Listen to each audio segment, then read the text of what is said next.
الزمالك هو افضل فريق في مصر في الوقت الحالي بيلعب كرة مباشرة، وحط تحت كلمة كرة مباشرة دي مليار خط. مش لازم بيلعب كرة جمالية قوي و20 واحد و20 مثلث. هو الراجل ده بصراحة برنس معتمد جمال، بيلعب الكرة السهلة بتاعت مصر اللي شبهنا.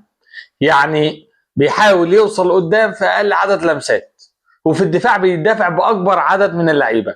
عشان كده تلقى عنده جزء اللي قدام بيهاجم عند الزمالك هو اول خط بيدافع، وبيحاول يعطل على بال ما خط الظهر ونص الملعب يبتدي يتمركز. ودي اسهل والذ كوره بتتلعب عندنا في مصر.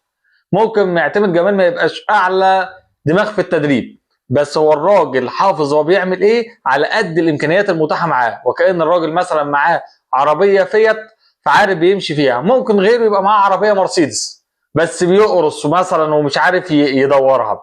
فمعتمد جمال بصراحه حاجه محترمه جدا، عامل للزمالك شكل وحاله حلوين جدا. دي الواحد بصراحه رغم الازمات ورغم البلاوي اللي فيها الزمالك، لو فرقه غيرهم، وانا راجل اهلاوي بقول لكم لو فرقه غير الزمالك في الازمات دي ما كانتش قامت لها قومه. فالراجل عامل حاله حلوه. على فكره بالمناسبه مش لازم الزمالك ياخد الدوري، تمام؟ يعني هو الزمالك دلوقتي في حاله مش اداء هيكمل لنهايه الموسم، الله اعلم باللي جاي، بس بنقول على القوام الاساسي. يعني ما حدش يقول لي يعني الزمالك هياخد الدوري، انا ما اعتقدش. انا ما زلت عند كلامي، الدوري السنه دي 60% بيراميدز 40% اهلي. ازاي والزمالك راكب دوري؟ ما هي دي الكوره، واللي عايزه استمراريه ونفس طويل. الاهلي لو ما لحقش يصلح ولحق يمشي المدرب ويجيب مدرب حتى لو مصري، وليكن على سبيل المثال حسام البدري، احلى واحد هيعرف يلعب بالاهلي كوره في الوقت الحالي وهيطلع بافضل نتائج. اما الزمالك في وقته كده ممتاز، انت مش طالب منه حاجه اكتر من كده، ولا جماهيره عشمانه بصراحه في حاجه اكتر من كده.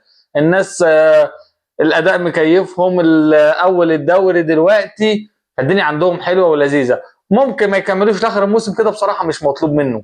يعني ما اعتقدش ان واحد في جمهور الزمالك يجي يحرق دمه لو ما خدش الدوري ده. كتر خير اللي هم فيه بمنتهى الامانه. يعني الواحد مش لازم يطلع يترول ويسف وبتاع، الحلو يتقال له يا حلو في عيونه، على راي منير الكينج.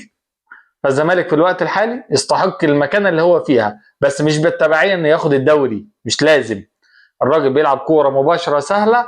احنا الاهلي جايبين يستروب ومدرب بياخد بالدولارات على قلبه قد كده، مش عارفين نعمل 3 4 باصات مباشره زي اللي معتمد جمال بيعملهم في الوقت الحالي.